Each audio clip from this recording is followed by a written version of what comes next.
covered at Shaker, which I listened to all of it, by the way. Thank you. Thank you for your help in this game. So I'd like to give you guys a little credit for our win tonight. We got to listen to all your insight during the game. You're watching Umoja 2 TV. You're watching Umoja 2 TV. You're watching Umoja 2 TV. You're watching Umoja 2 TV. You're watching Umoja 2 TV. You're watching Umoja TV. You're watching Umoja 2 TV.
Welcome to Umoja 2 TV. I'm Coach Danzy, alongside my partner, Coach Fuller. This is our high school weekly remix show, and I'm feeling kind of blue today, but that's okay. I'm going to work it out. Coach, how's everything going for you today? I'm feeling kind of smart today. It doesn't happen very often, but I'll give it to you. All right, I'll give it to you. Coach, let's get right into it. I'm feeling a little under the weather today. You know what I mean? So we'll get right to the weekend review and talk about some of these games that we actually covered. And the first one up that we covered was the Saratoga versus Colony game, Coach. Yes. Very intriguing game to start out that we thought would be intriguing, but it turned out to be. Yeah, that I thought would be intriguing. I really thought Colony's Garden Raiders gonna come in there and put up a much tougher fight in the beginning, and that wasn't the case. Saratoga walked out of there with a 61-28 victory. Coach, your thoughts? My thoughts on that game basically was that, like you said, we thought that maybe it was a good game to get. Colony had been giving some other teams some kind of battle tested, and they had some, not big time quality wins, but some decent wins, that they had. So, and plus they got to fill themselves out and see where they're at going into the sectional round too, and see what they're made of. And it was a good opportunity for the go against the Saratoga team who's well proven, been making a lot of noise basically all season long. However, I mean, it was, I'm quite sure Coach D'Agostino, that's not what he expected. Right. You know what I mean? Saratoga came out and from the start kind of punched him in the mouth. You know what I mean, and went somewhere and hid with the game. Right. Saratoga did a fabulous job, up and down, Chudy doing his thing, and we see Will Fox is coming on, being more of a proven scorer. And to your also, I want to give you a little, credence, because you talked about Rogan coming on strong later on, and he's starting to really find himself in that offense too, and that could be a little bit scary for the opposition, the 6'5", 6'4", whatever kid that he is, he's a defensive guy as well too. So yeah, I saw a Saratoga team that came out and said, Colony's just a bump in the road. We're gonna do what we need to do. On the other hand, Colony's like a team that's got a lot of uncertainty, got a lot of more question marks, a lot of more things that they need to really search for themselves and see how they stack up moving forward, Coach. Yeah, I mean, we saw a couple plays there by Nate Chudico. It was just fascinating. You know what I mean? Like the jump shot, the little jab step, a little step back. I was like, that was nutty. What's going on here? I was like, whoa. For real, Coach. Yeah, array of moves. I'm just, like I said in the sportscast, man, it's unfortunate that we're going to lose that guy to baseball. I mean, baseball's a fine sport. You get a longer career doing it, if you're talented enough to make it to the show or whatever. Right. But, yeah. he could definitely be a scholarship player, coach, Division 2 or Division 1. Yeah, You know what I mean? exactly. So- Because he still have a lot of upside. And Yes, he just, yes. that was the road that he was taking. Yeah, he yeah, still have a yeah. lot of upside in that. But yeah, Yeah. And then you got Will Fox, coach. He look real confident out there right now. Yes. Offensively, What? Come on, man. He letting loose a little bit. You know what I mean? And his defense is still there blocking shots. You know what I mean? He'll take a charge standing there. You know, he does what he does. I'll tell you right now, I mean, this is a guy who really put the brakes on himself early in the year. Right. He could have been doing this all year long, but we knew he had a pass first mentality on the team, very unselfish player. However, you know, when we talked to Coach Usher, he said we kind of encouraging him, even his teammates, to kind of shoot more. And when we talked to him personally, he talked about how his teammates wanted to encourage him to shoot more and do different things of that nature. So he's starting to do that now, and now they have become a formidable kind of little team and task with him and Chudy down there in the front court. Yeah, and Aiden Holmes, you know, he's feeling, you know, he's doing what he do, attacking the rim, hitting a couple jump shots as well. You said in the broadcast, you guys get these jump shots. It's a rizzy for a lot of these teams. out here, you know what I mean, when they circle back the wagon, Yeah. even like against a Bethlehem team, Yeah. where we saw they struggle from the outside, these guys are starting to find the mark from the perimeter. Right, If right. they start to find the mark from the perimeter, we already know. I mean, look at the prospects here, okay? Look at the prospects here. Yeah, You have a situation where Chudy always been doing what he does, all right? yes, And then you got Will Fox, who's coming on as another inside post player and can stretch the floor by hitting the three. That's right, Right? that's So you right. got him coming on now, something that they really didn't have early in the year. Right. And now you got the outside shooting, something that we knew that was their struggles earlier on that seems to be coming on strong. Right. Wow. Right. It's tough. Yeah. Yeah, very tough. Very tough there. Okay. So, like you said about Mike Rogan, fabulous player. I like to see him play. I like his disposition out there. You know what I mean? I like how he attacks the game and comes forward. But Coach Colony, Coach, I like some of the pieces that got there. Yes. The Blue Streaks defense was on fire. Yeah, it's on fleek. Yeah. I mean, it was like, I'm giving you nothing tonight. Right, exactly. You're You know going what to I like mean? it. Yeah. Right. But you had a couple young guys. You had the Coyle kid, the jump shooter, and you also had Marcus Shelton that shows some promise. And you got Satin there too as well, the senior there, setting the ship. But they got some pieces there that might can make a little bit of. They could might get that first round could cause some issues if you're not coming there focused against the Gardner Raiders. Can't fall asleep against them. No. That's for sure. They got some nice little pieces there that can provide them. It's a team that you cannot overlook, and you got to give the Saratoga Blue Streaks a lot of credit because obviously they didn't come in overlooking that team. No. And they got, like I said, they got a lot of young guys too. I think they lose Aaron Satin, and I believe they lose A-Bar. Yeah. So this team here looks to be ready to make another push next year. You know what I mean? Poised So, to compete. Yeah. All right, Coach. That game, like I said before, the Saratoga Blue Streaks ran away with that one.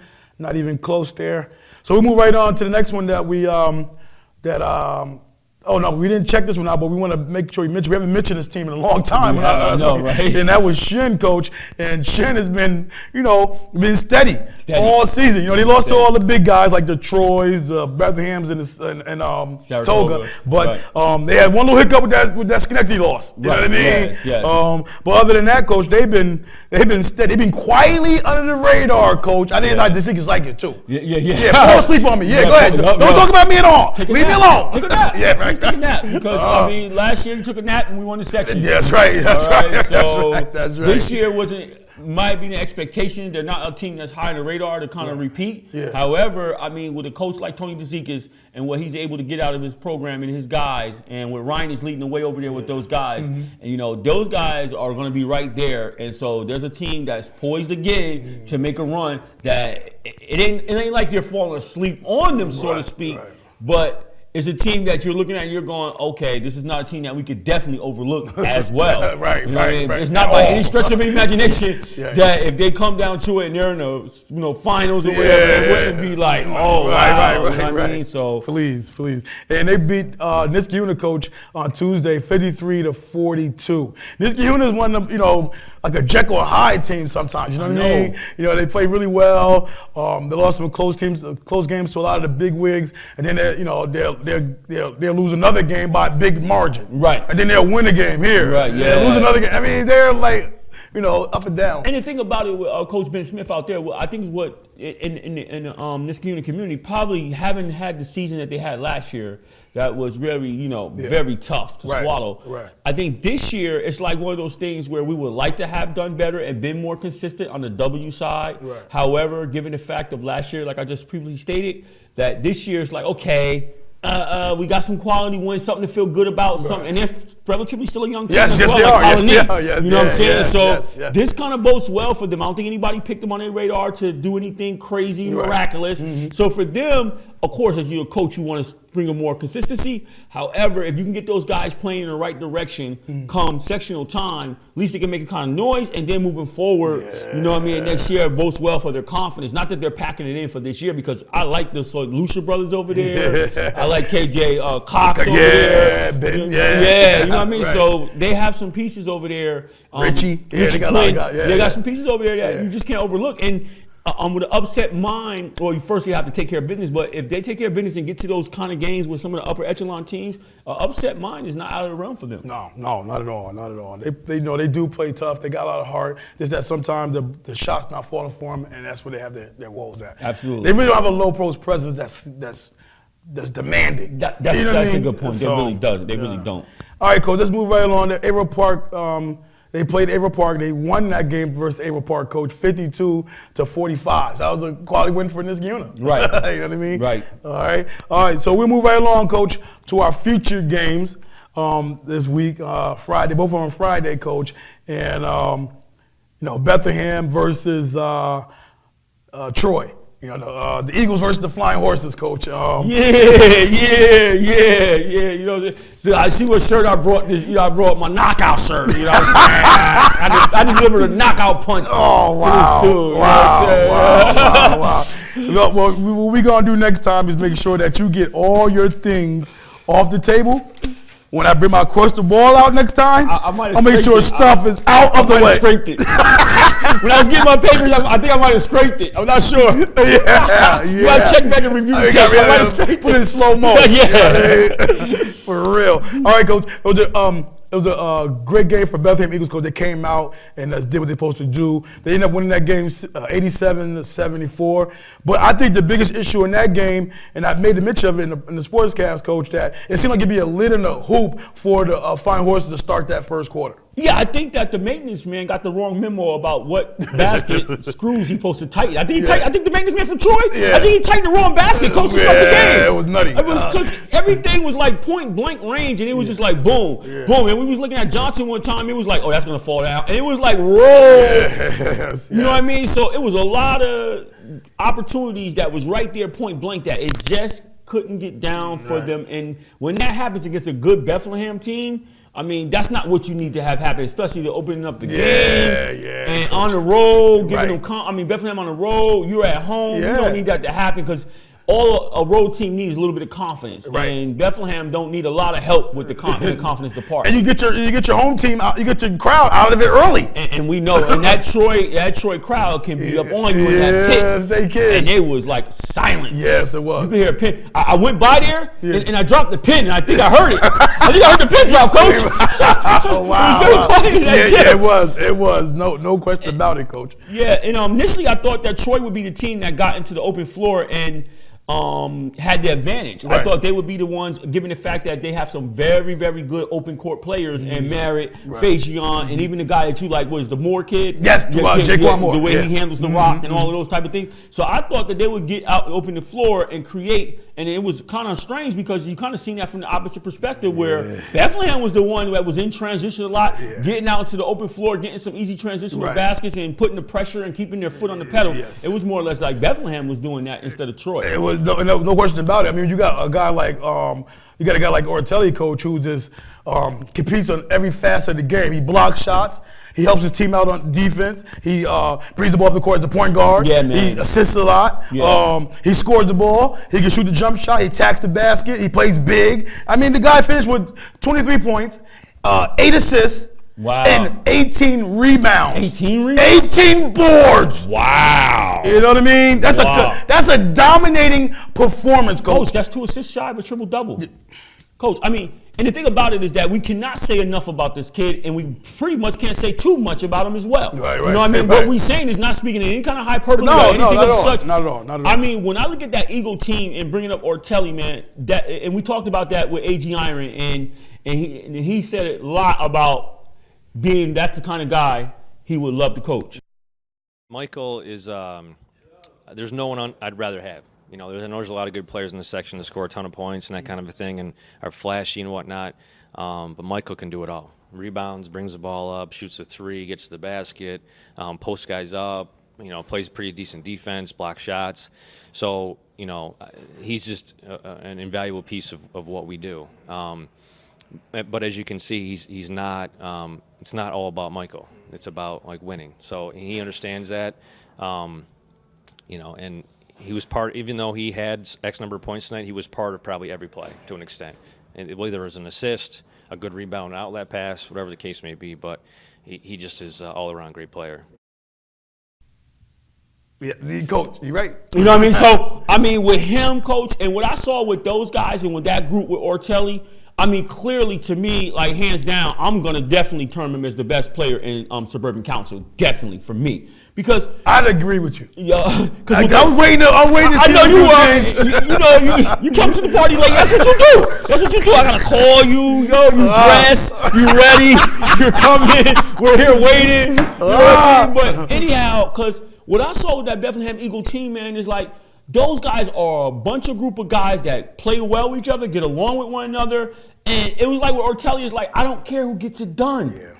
I don't care who gets it done. That's the key right there. Yeah, I don't care who gets it done, man. And when you're on a team and you have a featured player that garners a lot of attention like he does, right? And you know that he's going to kick it, and he's looking to pass, that gives so much confidence to the other players to feel like, yo, when I come in here, I know this guy's gonna feed me the rock, so I gotta be ready, and I'm ready to play. That makes your teammates want to play defense more, rebound more, do everything, and then guess what? That don't mind. They don't mind you being a man. That's right. There's no MVC or jealousy going on or nothing like that. And when you want a championship run like that, you need all those agreements. And you know what that means? What's that? Chemistry. Yes. And that's what they have over there. They have great chemistry, and I can't say enough about this kid. And he plays with such a tough.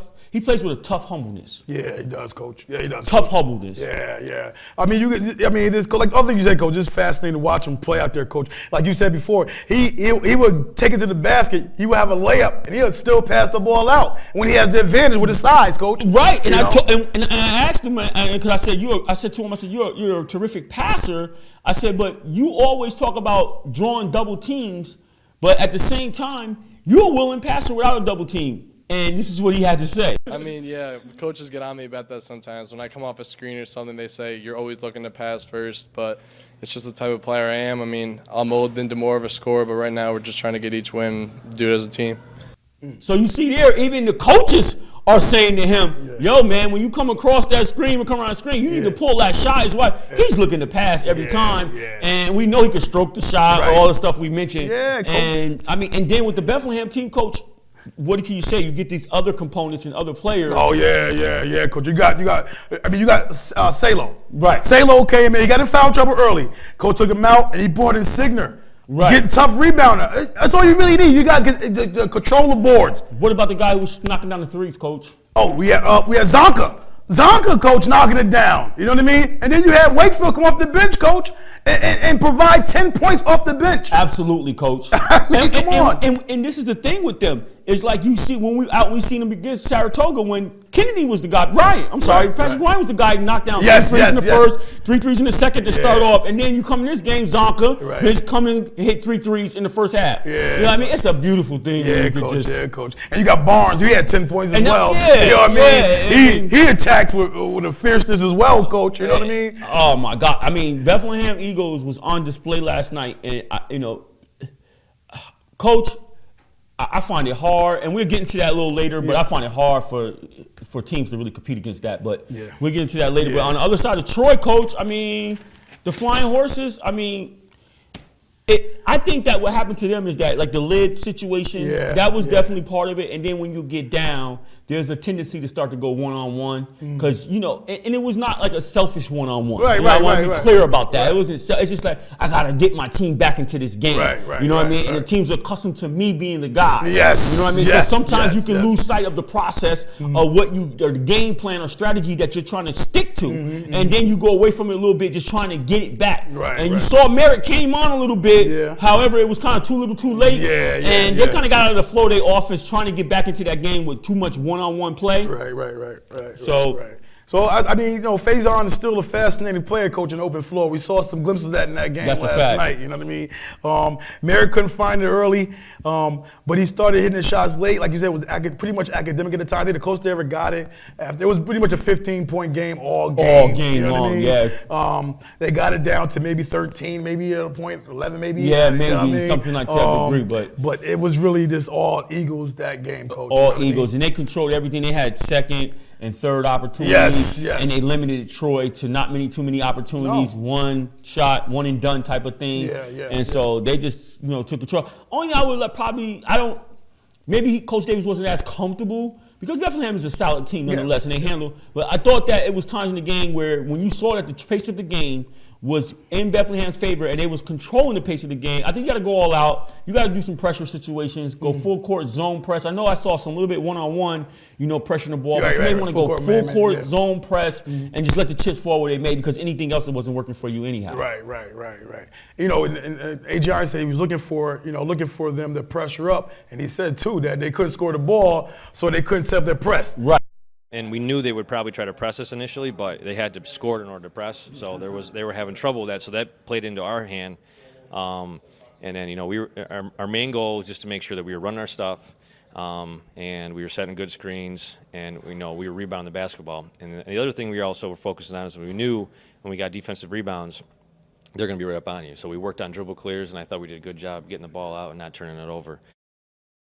That was true. Having that lid there kind of, nullifies that strategy. That's a fact. That's a fact. So early, and then what happens in that situation is that you kind of can go away from your game plan because all of a sudden you get you get a little bit befuddled at the fact that you're even sitting there going, we cannot buy a basket. Yeah. You know what I mean? So your game plan is so now you're a little bit disoriented, like what's going on with us? And so sometimes you could deviate from your game plan as opposed to saying, let me try to get back to it. We was coming out the press. They kind of, a lead, but when the team extends the lead like that, you got to find some type of dynamic to try to give you some type of strategy to get back into the game because what they were utilizing just wasn't working for them. Yeah, not at all in that game. All right, so like I said before, Bethlehem wins that 87-74, coach. For all purposes, coach. I'm sorry.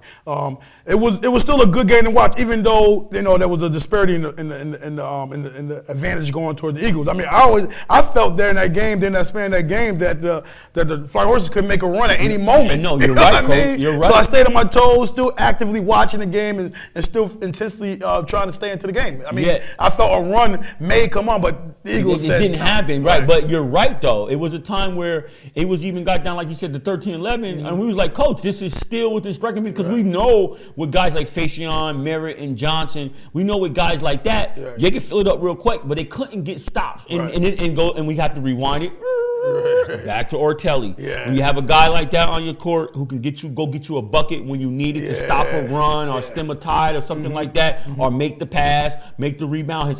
When you have a guy like that, it's hard to overcome, and that's what you saw in there. And the biggest thing you said earlier, I'm gonna end this right here. You like when your best player gives up the ball, you're going to get a hard fighting Salo that's going to battle for extra possessions. You're going to get a Barnes tracking down balls, a Davis tracking down ball, long rebounds. You're going to get guys doing that. You know what I mean? Doing like that, and the Iron Warehouse is in the semi-line is definitely in full effect over there. Full effect over there. You're right about that, Coach. Yes, sir. All right, Coach, let's move right on. To the other game that we had featured. We didn't cover this game, but the Christian Brothers Academy battled the Schenectady Patriots, and it seemed like the brothers had their way with the Patriots that night, Coach, 79-56. Boy, another game that I was letting this guy have fun with his little self. You know what I mean? Give him a little head start. I want to give you a little head start. I'm nice like that. I'm a good guy like that. I can give guys a head start. You know what I mean? We still got sectionals coming. We'll get you that in a second, all right? But yeah, so. But anyhow, CBA kind of took care of their business after coming off that loss against the Detroit High team and bounced back. So CBA is one of those teams where.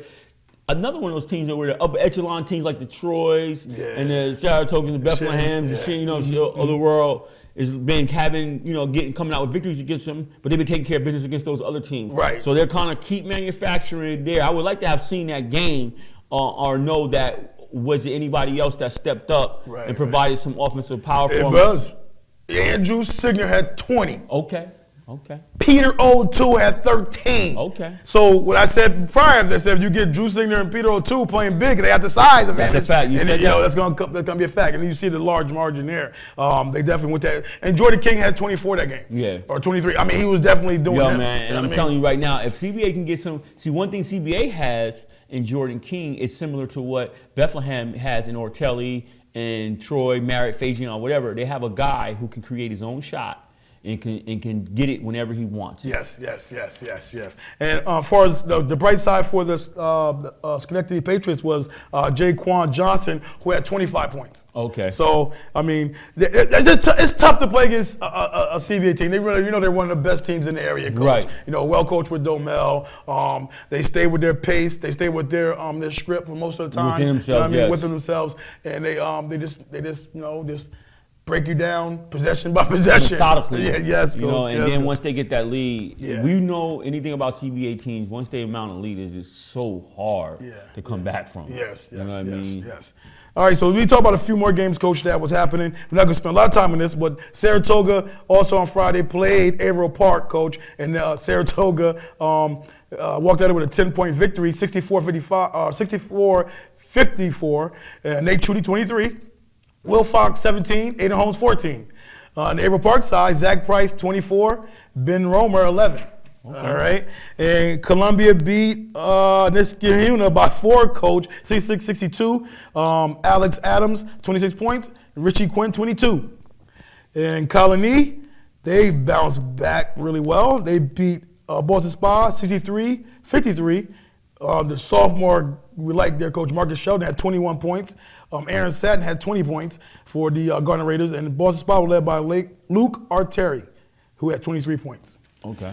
Okay, Coach. And then we're going to talk about the last game in the Suburban Council that night was Albany High versus Shaker. Shaker came into Albany High's gym, and Albany High started out fabulously, Coach, in that first quarter. They were up 25-10. But you read the box score, and they end up losing that game 67-63 to Shaker, Coach. Yeah. Shaker came into that game only winning 2 games in the Suburban Council, and 3 games overall. And they end up, improving their record to 3-12 in the Suburban Council and 4-15 overall. Trey Marino, he had 19 points for Shaker, Blue Bison.